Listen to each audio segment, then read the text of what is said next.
Hello, welcome to CTC's webinar presentation. Today's webinar is on topo surveying and Civil 3D as it relates to WISDOT standards. My name is Brian Lewandowski. I'm an application engineer and technical consultant at CTC, and with me today is Scott Mizek. He will be assisting and taking any questions you guys submit through the chat window. A little background about who CTC is. We are an Autodesk reseller, CAD Technology Center. It's our full name, and we were established in 1997 with a focus on the AEC industry. So we don't spend any time with manufacturing or any of the other industries that Autodesk software gets into. We are dedicated exclusively to the AEC industry. We have all sorts of services, including software training, consultation, implementation, and technical support. The backbone of our company is our free support. All of our clients rely on it, and it's something we take a lot of pride in. CTC has also implemented Autodesk solutions and software in well over 400 firms. And this is all across the AEC industry, whether it be Revit or Civil 3D or any other platform related to AEC. So we take a lot of pride in understanding what it takes to implement these softwares. And specific to WISDOT, myself and Scott, we are both WISDOT certified instructors and Civil 3D implementation specialists, we call ourselves. So we have taken firms both small and large and worked with them at a varying types of levels to implement Civil 3D. So our focus today, topo surveys and WISDOT projects. We've got a number of things we'll go over here, kind of a typical workflow. We're going to start with talking about the project structure a little bit, then we'll move on to survey databases and automatic line work. Automatic line work is one of the primary functions or the main reasons to be using survey databases. We'll talk more about that later on.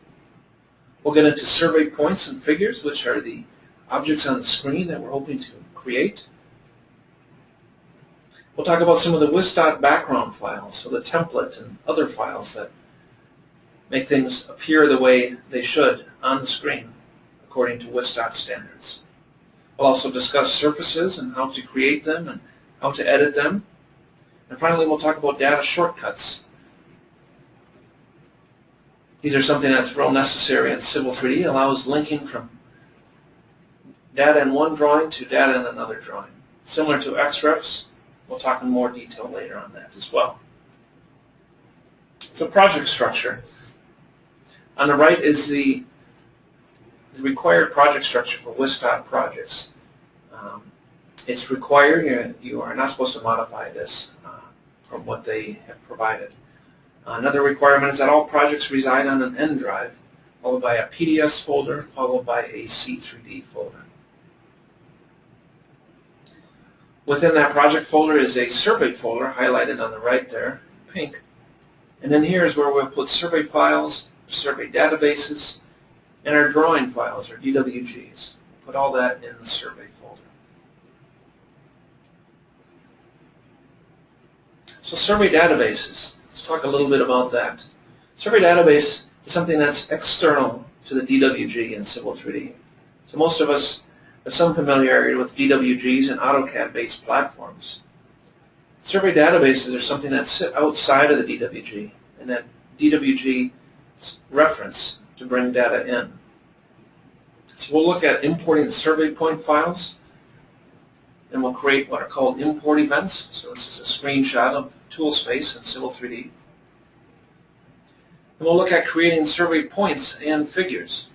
Those will all be created inside these import events, and we will display them in our drawings as well. We'll look at how you manage and organize the survey data in your database. And we'll also look at line work field codes. Line work field codes, there's a little example down here. This is coding that the surveyor will use in the field within the description of a given point to determine when lines begin, when lines end, what lines should be curves, and so forth. So we'll talk in detail about line work field codes as well. Survey points and survey figures. These are the objects we see on the screen. This is what we're used to. If you look at the screenshot there, we've got the cross with a simple label next to it. Okay? So we're going to look at the behavior of survey points and survey figures. We'll also look at the styles that control the display of these. For example, those crosses you see there, those are controlled by one style called a point style. And then the text is controlled by another style called a label style. But altogether, it's a single survey point, a Civil 3D survey point. We'll look at point management with point groups. This is about overall display of our points. Perhaps we want to turn them all off, or we want them all to show elevation only, or point number only, for example. That's something that we can do with point groups. Another thing we can do with point groups is group points that should be added to a surface. And we'll talk about that later on as well. And finally, we'll look at editing survey data. So there's the inevitable fat finger or mistake in the field where you meant to change your survey code from curb to concrete, for example, and you took 10 shots that you accidentally left at curb and they should have been concrete. Those things happen. Fixing those mistakes in Civil 3D is very easy with the survey database. So we'll talk about the editing hierarchy around that and what type of edits we want to do and how we want to make those edits. We'll also get into some of the WISDOT background files. When I say background files, I'm talking about three main files here. One is the template, and this is the biggest one. So this is the DWT. A DWT is pretty much the same as a DWG, a drawing file, but it's what you make a drawing from. So there's a WISDOT template, and in it contains all sorts of layers and styles and settings. And these things dictate the appearance of points and figures and so forth. And there's also something called the description key set. We'll take a peek at that. That's what you see out to the right here, this top right screenshot. It's basically a big Excel table with a list of your survey codes and then what to do with those, what type of styles to assign, what layers to put it on, and so forth. Then we have the line work code set. And these files are kind of unique, so it's not something stored right in Civil 3D in the program files or within the template, for example. These are external files that you path to within Civil 3D interface. But the line work code set, for example, is something that dictates how survey figures are created. So here's another screenshot on the right. We've got B for begin and E for end. Okay, those are the codes that dictate when a line starts, when there's a curve in a line. Those types of things. We'll talk about that more as well when we get into Civil 3D. And these are fully customizable. You can see it's B, C, E here, but you can put those at anything you want to. But the out-of-the-box is actually pretty decent, and WISDOT has actually gone with about 90% out-of-the-box settings in the line work code set. And a third major component in the background files is the figure prefix database. Not to be confused with the line work code set, it's something that's still external to the drawing and the survey database, but it controls the appearance of survey figures. So once those survey figures are generated from these line work codes, where to begin a line, where to end a line, the appearance of them, whether they're a dashed line or whether they're red or yellow or any other type of line type or color, that's dictated by the figure prefix database. And here's a screenshot down here. Again, we have a listing of survey codes. It will be a smaller list because not every survey code will need to generate lines. And then some more information about it. Is it a break line? Is it a lot line? And what layer should it be put on?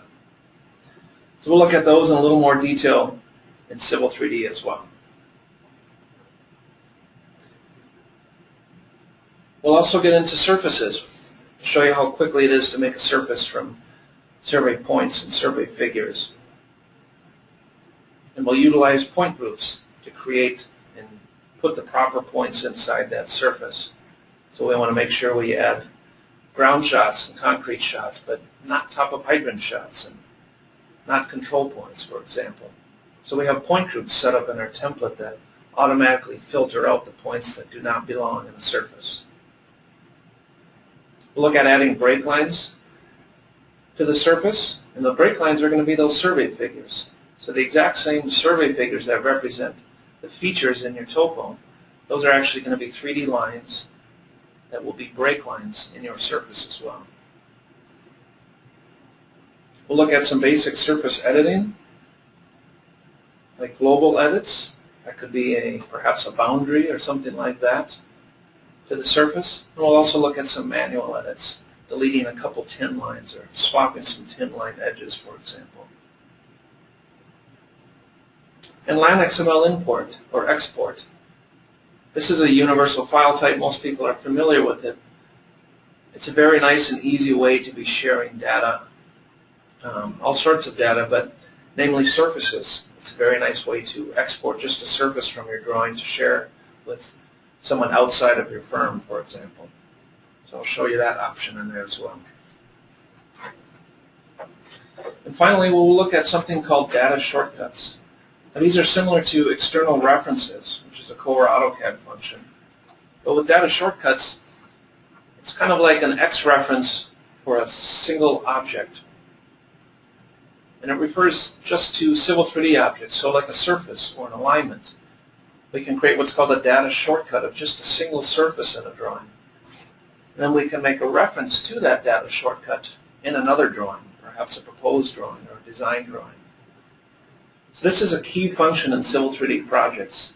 It really makes it possible to have projects spread across multiple drawings. Because one of the unique things in Civil 3D is we're not just drawing lines and arcs, is that we're actually creating 3D models that are dynamic and objects and different pieces interact with one another. Data shortcuts is what really makes that possible. In this case, we're going to be looking at one drawing, the design drawing, as I mentioned, referencing the existing surface in the survey drawing that we create. And in the background, what actually happens is it creates these little XML files. They're basically link files. So with an X reference, for example, you have one drawing that looks at another drawing, and it brings that right inside. Well, with data shortcuts, you have a third file that's basically a link between the source and the consumer drawing. So with that, let's jump into Civil 3D, then we'll come back and wrap things up in PowerPoint with a few more things to discuss.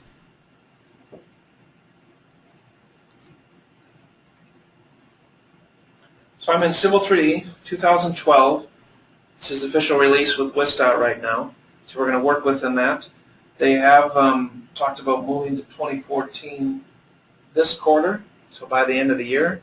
We haven't heard any change one way or another, so we'll see if that gets bumped back. But I don't anticipate it because there's a lot of people still getting into Civil 3D, WISDOT consultants that is, and bumping to 2014 isn't going to be a big issue for them. So if they haven't even started on 2012, so anyway, let's look at Civil 3D here. Those of you who haven't seen it before, it's a very nice, simple ribbon interface at the top and an application menu up here. What we're mostly going to be focused on today is some of the options right here under Create Ground Data, and then also on the Survey tab. See my option for Survey Databases there, and also on the Prospector. So to start with, we're going to set up our project. We're going to go through that same outline I showed you in PowerPoint, and we're going to go through that workflow right in Civil 3D here. So as we discussed on Wednesday, setting up a project, it starts right here in the Data Shortcuts folder. You need to first set the working folder.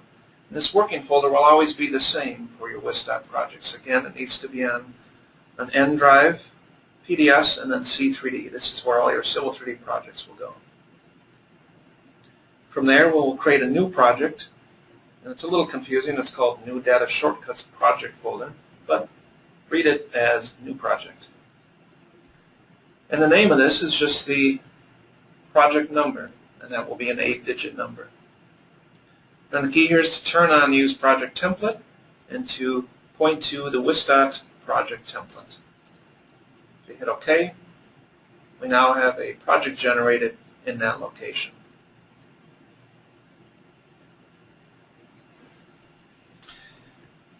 Okay, next thing, we want to create a drawing. This is going to be our topo drawing.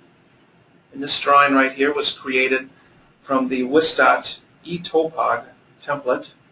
Okay, so I already have a drawing started here. I'm going to go ahead and save this into our project folder.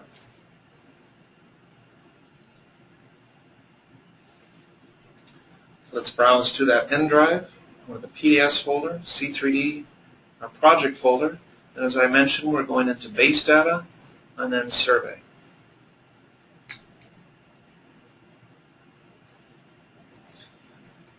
And I will give this a name, something logical, that makes sense, existing topo, and I will save that drawing in there. Now if I open up Windows Explorer here, I also have a point file that we're going to use as an example here. So let me put that in my project folder as well. Paste that point file in there, in the survey folder.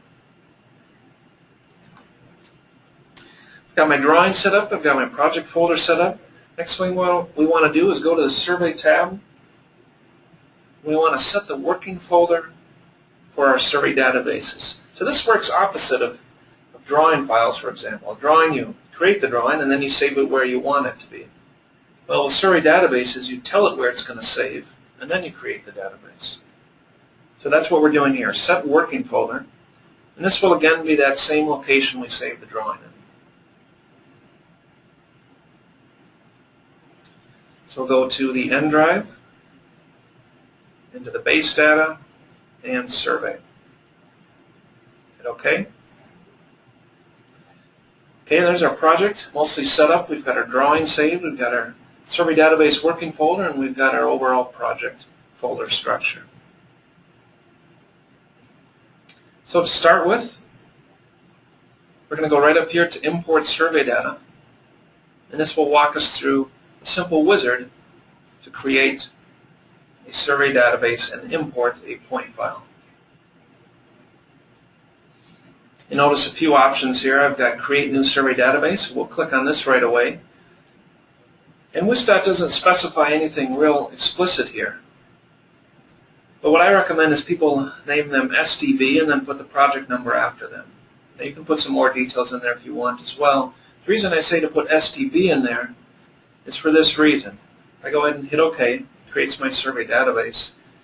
And if I go look in Windows Explorer, you'll see there's now a folder called SDB with the project number after it. In order to know that that's a survey database, it's helpful to have SDB there because it's really just a Windows folder. If I look inside of it, I'll see some proprietary Windows file types, but it's not necessarily clear that that's a survey database until you're real familiar with these file types. That's why I say put SDB at the beginning. Okay, right at the beginning here is where you want to check your survey database settings, and you want to confirm your coordinate zone as well as your units. So we'll set these units to US foot, and the coordinate zone will leave as none. If you leave it as none, the points are going to come in one for one. If you set a coordinate zone, we'll apply that. So we'll hit OK. Thing to note, you always want to set the survey database settings before you import data. You can't change the coordinate system after you have imported that survey data and expect it to transform. So it's key to do that up front. We'll hit Next. And we're going to pass to our data source type. We've got a number of options here, a fieldbook file, LAN XML files. Those are a pretty universal file type we talked about earlier, used for many different things. One use of this was for taking the old PAC files, the PAC files, and there was a converter that would take those and convert them into XML, which would then allow you to bring them into a Civil 3D survey database. KC tools are being retired this quarter, though, so we're going to move right on to the point file format. And right over here I've got a plus button. This is to add a point file. And I can go out to my project folder,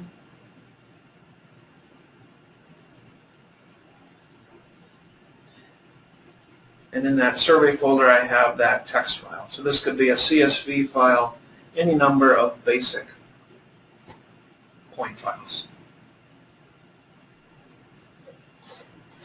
We've got a point file format to specify. We should know this ahead of time, what this point file format is. This happens to be PNEZD, most common format that I've seen, and comma delimited. And you get a nice little preview down here. So if you got a feel for what your northerns and eastings are, it should come in appropriately down there. So we got the 5 fields, including the raw description at the end there. We'll hit next. We have an option to create a new network. Network is something that's required for FBK files, which is a certain type of Autodesk survey file, but it's not required for point files. And really large survey databases can help with additional organization, but it's not required with smaller survey databases. So we're going to skip this and hit next. This last page is kind of a summary page. What's our point file format? Basically all the settings that we just set. Current figure prefix database. Okay, this is something already set in the Civil 3D settings. It's pointing to the correct one. Same with the line work code set. It's pointing to the correct one. The WISDOT line work code set. It's going to name our import event. It's kind of a little handy thing here. It takes the name of your point file and creates that as the import event name. And you'll find that right under here once we import this point file. Handy little tool here, you can assign an offset to point identifiers. Perhaps this is the second point file you're bringing in and it's a year later and you realize it was perhaps 2 different surveyors and they both started at point 10,000. Well, you can't have 2 points with the same point number.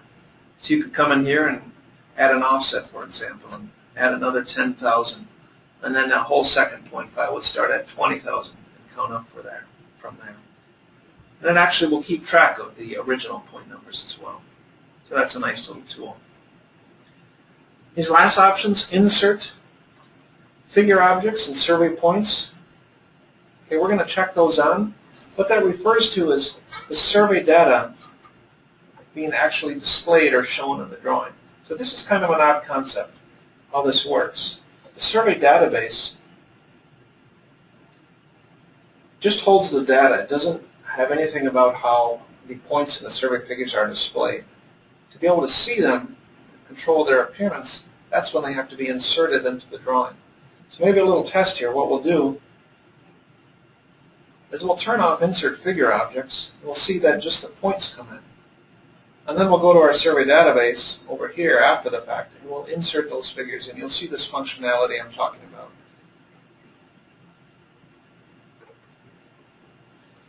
One other option I forgot to mention is process line work during import. What does that mean?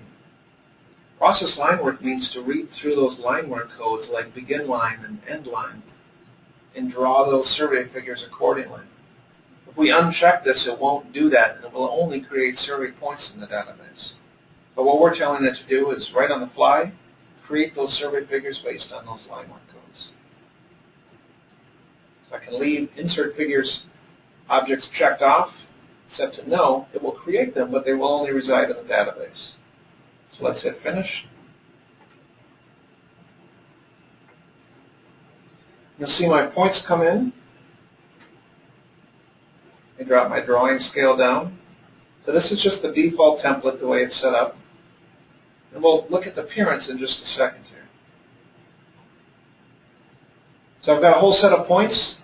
If I look over here in my survey database, I also have figures. And when I highlight them, I get a listing of them down here. So remember how we said to not insert the figures?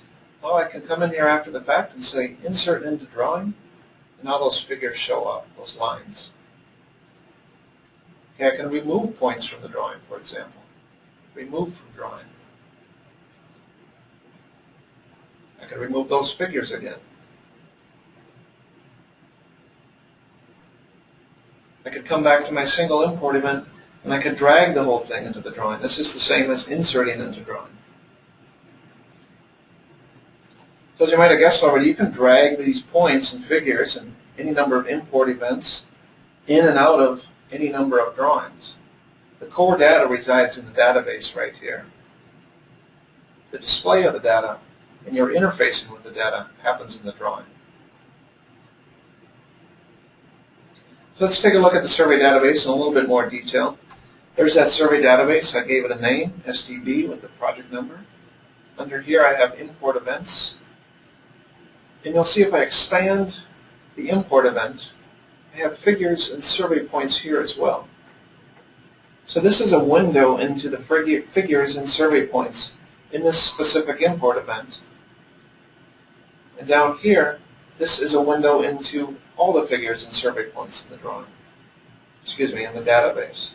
If I happen to have more than one import event, this list wouldn't be the same as these lists. But I think you get the idea there. Networks and network groups. We didn't create any networks, so we don't have anything showing up there. Again, that applies more importantly to FBK files. Under figures here, I have BC1 and BC.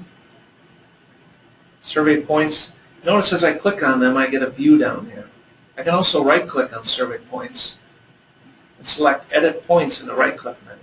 So almost everything on the Survey tab is, every command is controlled by right-clicking. So I can go to Edit Points, and I get basically just a different interface than what I see down here. But it's the same data, and I have similar options for editing the data.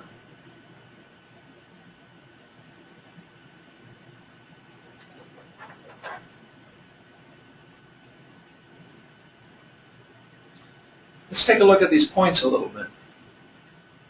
Why do they all look the same?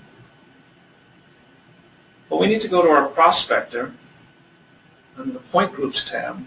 So prospector is kind of the table of contents, or the kind of the window into all the objects in your drawing. And what we need to do is we need to apply description keys to all of our points in the drawing. And when I do that, the description key set is going to control how those look. So what is the description key set? We mentioned that in the PowerPoint. Let's take a look at that. We'll go to our Settings tab, and under Point, and then Description Key Sets, we'll find eTopog, and I can right-click on that and go to Edit Keys. What you'll find is, again, another big table. Now, this is something that resides in the WISDOT template, and it's a listing of all their survey codes and what to do with them, as we mentioned. Okay, so that's when I said apply description keys. It took all those point descriptions, ran them through this filter, and then applied the appropriate labels and layers accordingly. That's why these now land on different layers, have different colors, and so forth. Let's take a look at those point groups again. I want to control the display of all my points. So what I'm going to do is I'm going to go to the properties of the point groups tree, and I'm going to push the all points point group to the very top. Now hit OK. And you'll notice my labels disappeared. So what's happening there is the description key set, the labels are being deferred to the point groups, and that's what's controlling the label style. So if I go to the properties of all points, you'll notice my point label style is set to none, and that's why that stuff disappeared. I can set this to point name raw description. When I hit apply and OK, now those basic descriptions show up.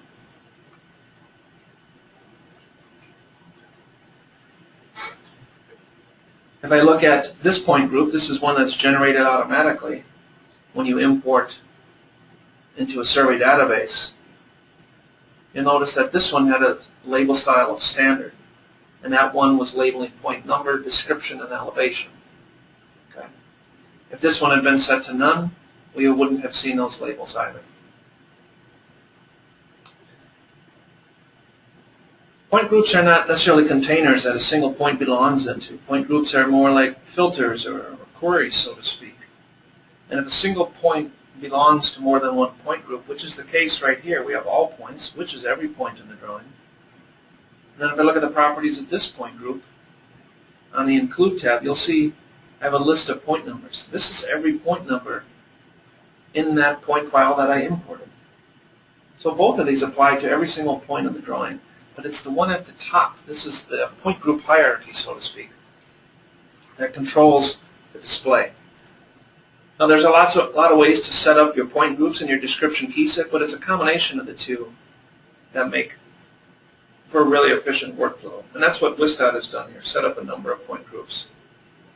Now you can create more point groups and control all sorts of things. And WISDOT would fully expect that you would do that, but we're not going to get into that detail at this time.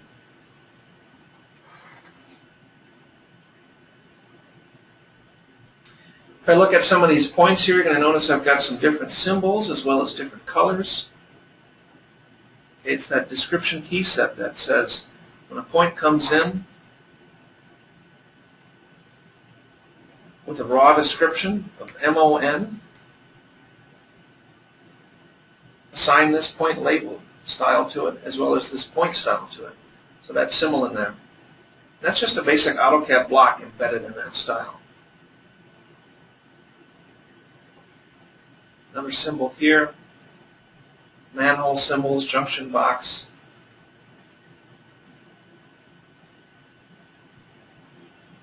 Light pole symbol right there. Okay, so that's all the description key set. Now let's look at these survey figures. As we said, these are generated automatically by survey codes. So if I take a look at this more closely, what was done on this survey, this was a road that was cross-sectioned. In fact, we'll be able to see this more clearly if we turn on our point numbers.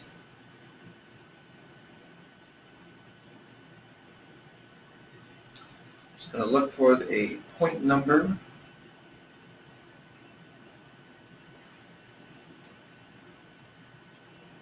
I'm going to make a quick edit to that. Make sure that the description is displaying as well.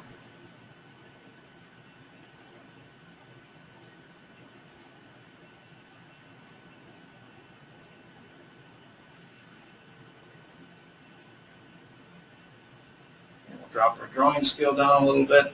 Should make a little more sense. We got point number in the top, description on the bottom. Clear enough? If you look at these point numbers, let's see, I've got 10,000,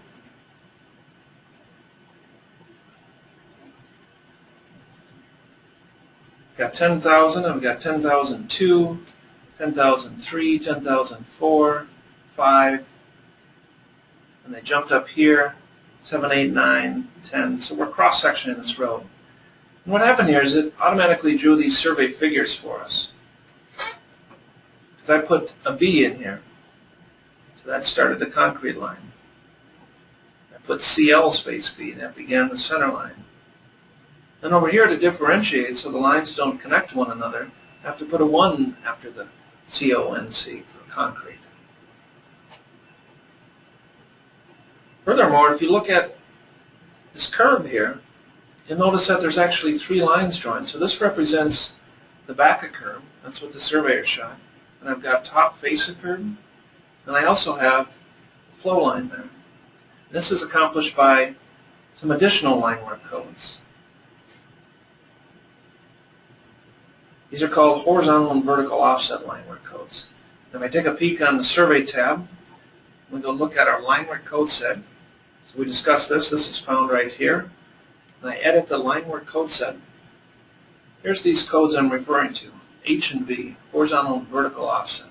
And these work by putting numbers directly after the letters. And what it will do is draw additional figures that are concentric to the main primary figure. So this works great if you want to have 2 or 3 lines drawn from one set of survey shots. Curve is a great example. If you have a nice stretch of curve that's consistently the same height without head ramps or driveways or anything like that interfering. Because you just type this long description in once, and as you continue on, it draws more and more survey codes. Survey figures, excuse me. The one thing that's kind of cool about this, say they typed in the wrong number here. Well, I can actually go to survey point properties and I can manipulate this value here. So if this was 1.67, I change that, it says 1.67. And when I escape out of that, it's going to ask me would I like to update the line work. What it's saying is, you've changed your line work coding. Do you want us to redraw the survey figures? And, well, yes. Confirm some of the same settings there. This time we'll insert figures and survey points. We'll hit OK. And just minimize this window here.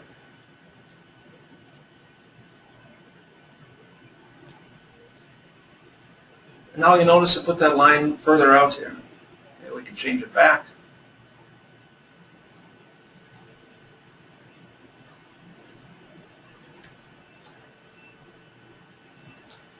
Back to an 8-inch offset. Tell it to update the line work again. Hit OK. There we are. Again, if we go to Prospector and we apply description keys to all of our points, we'll see that update as well. Okay, the appearance of these lines. We looked at the description key set. That was controlling appearance of the points. But what about these lines? We've got a nice centerline line type here. It's yellow.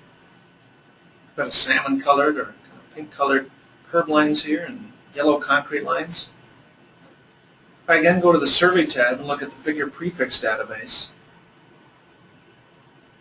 I can look at the WISDOT one and go to Manage Figure Prefix Database, and I have a similar table again with a listing of survey codes and what to do with them. So what layer they go on and what style is applied to them. This has been all set up by WISDOT, and all you need to do is install this, and your drawings will look like this. Another thing to mention, this break line column here, this is pretty handy. As I mentioned, these lines, they are your break lines as well, but not every line should be your break line, right? If you were shooting striping perhaps, or building faces, a lot of times people don't include a building face shot in their surface. They don't want that break line in there. They shoot separate ground shots along the face of the building, for example. In this figure prefix database, it's already dictated which survey codes will generate lines that will be break lines in our final surface. So all that's been set up. It's pretty nice.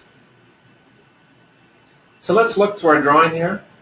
One of the things that's nice about being able to change survey codes, the line work codes, and then have it update is your whole survey is basically a dynamic model.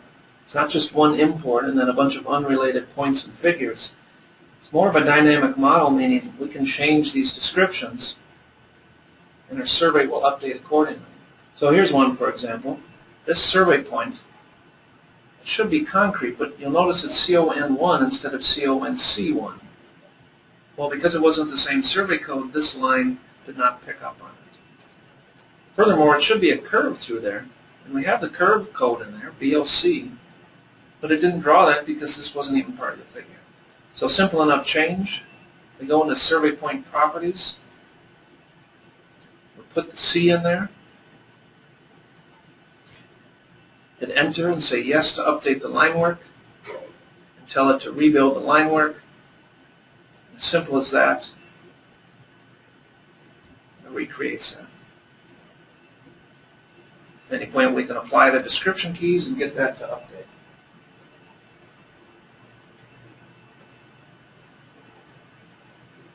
So this is the core functionality of survey databases, this automatic line work. So a little more about the points themselves, how they work. If I look at this point here, I click on it, I've got a couple grips. As I said, the text is controlled by one style, another style controlling the symbol. But if you hover over a grip, you've got rotate marker, for example. I can rotate just that marker. Or I can hover over the upper grip and rotate just the label, for example. I can rotate label and marker. Okay. So this is something they added new to 2012, and this is found in label styles all over the place in Civil 3D. The ability to rotate the label as simply as hovering over its grip. As I said, these are survey points, meaning I can't move them. So I'm picking this grip, I'm trying to move it. It won't let me move it. It's because the survey database locks that down, which is what you would want. So these are called survey points. You'll notice it's called survey point right up here on the contextual ribbon. There's also something called COGO points. Think of those more as points created for staking or proposed points. Those are easily moved. Survey points are not. They're locked down by the survey database. Can we set all of this and put it back to its standard rotation?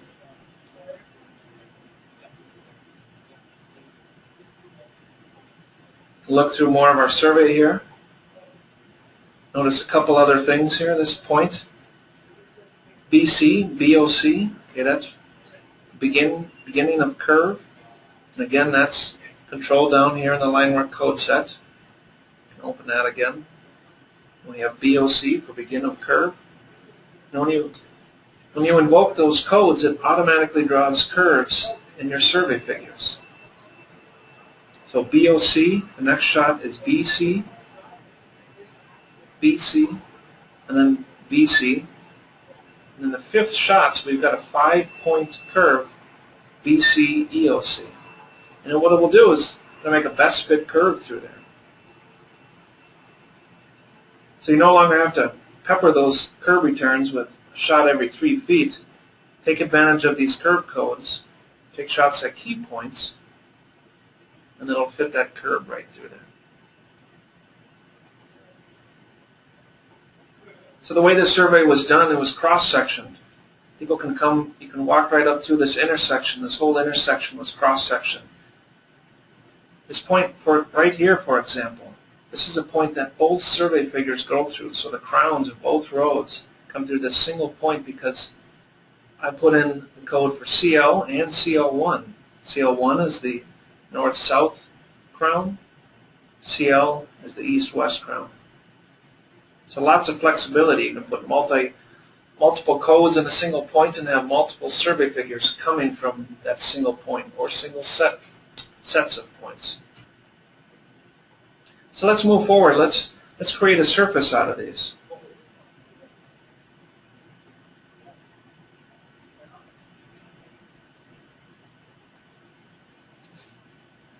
If I come to the Prospector tab, under Surfaces, I can right-click on Surfaces and select Create Surface. I also have the option up here for Create Surface, same command. Select Create Surface.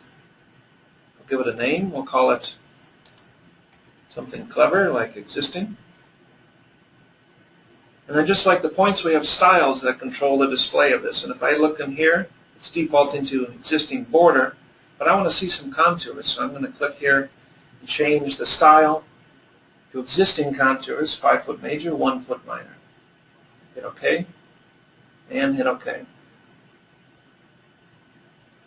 And what I've created there is an empty container. I expand Surfaces and expand Existing and expand Definition. You'll notice I don't have anything under Definition.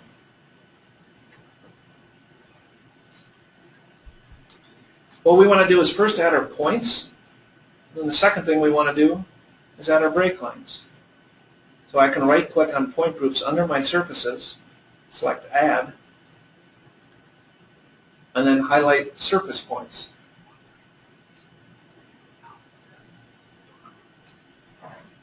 So you should have just received a question.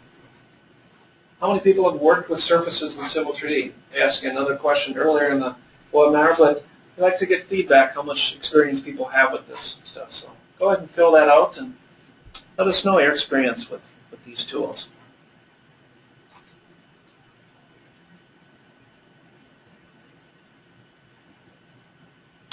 Notice I added surface points to my surface. I'm going to say Update. Updated my surface points point group. Then I'm going to rebuild my surface, make sure all those points are in. So what did I do? I added a point group to my existing surface. Well, if I take a look at surface points, this point group, this is in the template, and what it's for is to include all points that should be in the surface. So it's a listing of all those survey descriptions that should be in the surface. So this is, again, in the template. You don't have to worry about that. It's just going to grab all the right codes that are surface points. You can, of course, edit after the fact, if need be. So we have our one surface here. Let's take a look at it in Object Viewer. I'm just going to turn my triangles on in 3D space. We have a pretty basic surface there. So Civil 3D, your tin, your contours, everything, it's one object. It's your Civil 3D surface. What you'll notice is we don't see our curve at all, and that's because we haven't put break lines in there, right? We only took shots at back of curve, which are these lines right here. But we don't see our flow line. We don't see that drop, that curve face. So next thing I need to do is add my break lines. And that's done by going to the Survey tab and right-clicking on Figures. And in there you'll see Create Break Lines. I select Create Break Lines. It's a small survey, but it shows me a listing of everything that should be a break line and which should not. Now, I could override this and change it to yes if I wanted. The masonry wall is defaulting in the figure prefix database, something that's not added as a break line to a surface. I've got all my curved shots, my center line, and my concrete shots.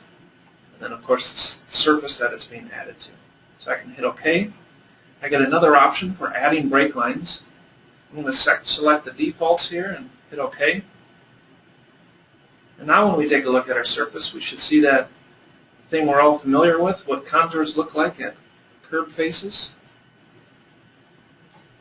And if I look at this in Object Viewer again, you'll see a nice curved face there. So there will be situations where you can't use those horizontal and vertical offset codes, of course. And in those cases, you'll go ahead and shoot back a curve and flow lines separately. In fact, that's probably what you have to do more than half the time, because there's plenty of head ramps and other things like that. Or perhaps the curve, you can't consistently count on it being 6 inches high. So a few other things about surfaces here. Let's change this surface so that we can see our contours. Excuse me, so we can see our tin lines. We'll just talk about surface editing a little bit. We'll talk about surface boundaries. Surface boundaries are really nice in Civil 3D. If I put a crude polyline box here, I can pick on my surface and add that as a boundary. I get an outer boundary, hit OK, and it trims my surface. In fact, if I set my surface to rebuild automatic over here on the prospector, as I go through and change that surface boundary, the surface updates accordingly. So many different uses for boundaries, but this is what I would call a global edit. We can delete that, and the surface simply goes back. What more manual edits are, and there's quite a few of them, I'll just show you a couple of them. Under Edit Surface here, there's things like adding a tin line or deleting a tin line, or swapping an edge. If I can do delete tin line, and some of these extra tin lines that are showing up here, I can window select them, hit enter, and they disappear. They're gone from my tin. Contours won't extend out there, so on. I also have swap edge. Take a look at that. That is what you think it is. Swap a tin line to make it triangulate differently than it's doing by default. It's helpful to have your contours on in this case to swap those edges to get the contours to look better. But those are some of the global edits as well as the manual edits with surfaces. Now one last thing I want to show you here. Set this back to contours. Is data shortcuts. How do you share these surfaces with the designers? Okay, you don't just do it through X referencing, you use data shortcuts. So we'll go ahead and save this drawing, and we'll come down to data shortcuts in our prospector here. And since we've already set up our project folder, all I need to do is create data shortcuts. When I invoke that command, it's going to search my drawing for every object that could possibly have a data shortcut created for it. In this case, I just have a surface. It's called existing. And I hit OK. So what we need to do here, or what we're doing, is we're creating a link to this surface. I can now go into a hypothetical design drawing and make a reference to that link. So let's just go ahead and do that, and you'll see what it looks like. So I'll say New Drawing. I'll make it from the WISDOT overall template. Just now we're working on the eTopog template.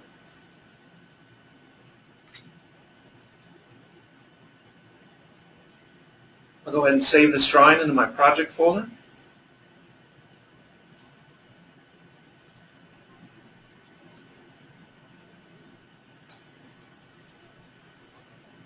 For simplicity, we'll give it a name called grading.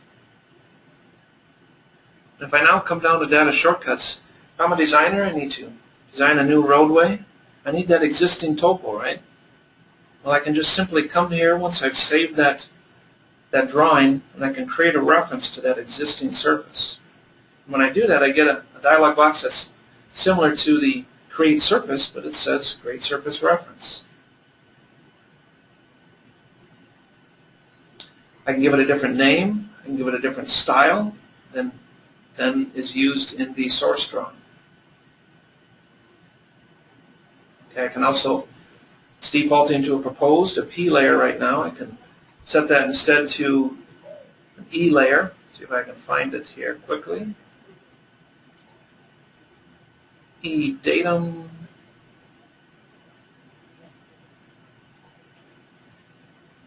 E datum base.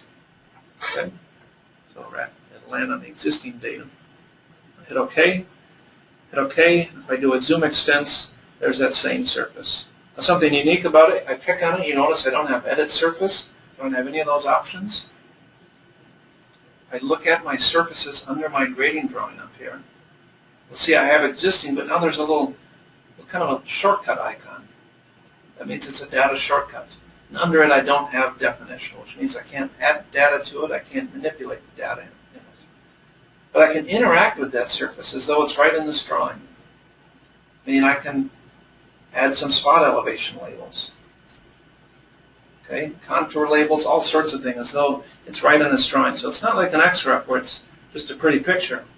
The data is actually here and I can interact with it. I just can't edit it. So that's mostly what I wanted to show you today. Some survey fundamentals in Civil 3D, all within the WISDOT templates and to WISDOT standards.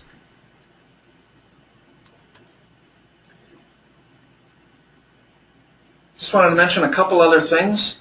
We touched on this on Wednesday, but your resources for learning this stuff. We talked about the learning tracks that WISDOT has. Okay, these are all fairly basic, kind of beginner learning tracks.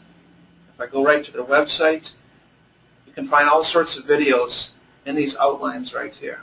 Okay, for all sorts of different project roles. What CTC has done is we've created our own WISDOT training plan for consultants. And I showed this previously, and it talks about our philosophy. We've got pricing in here, all the different options for training locations, so on and so forth. Let us know. We can share this with you and talk through the different options for getting some appropriate training. And one additional thing, we've got a couple workshops following up from our webinars that we had this week. They're going to be 2 weeks from now on the 29th in Eau Claire, Wisconsin.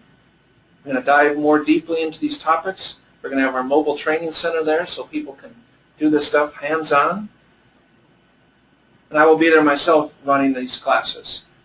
We also have our WISDOT seminar coming up November 19th. We've got some more details on that at this point. Some of the topics, it's going to be Madison, Wisconsin. We're going to cover some road design fundamentals in Civil 3D. Scott Mizek's going to do an introduction on InfraWorks. This is a really cool kind of pre-designed conceptual design tool that kind of combines the GIS and BIM world. So very exciting technology there. Scott and I will both be there to answer any kind of questions you guys might have, both before and after the seminar or during the seminar. So come try to stump us, tell us what you're going through. We'll be glad to help you through some of these issues. We're going to have computer stations set up as well so you can test drive Civil 3D. So those of you, some of those firms who haven't maybe gotten into Civil 3D yet, kind of want to start tinkering around with it. You know, there's that mandate, that deadline, July 2014, to be using Civil 3D and having Civil 3D deliverables. So, you know, now's the time to really start learning this stuff and getting into Civil 3D. So we'll have these workstations set up, all configured to WISDOT standards, so you can try that out. You can also try out InfraWorks.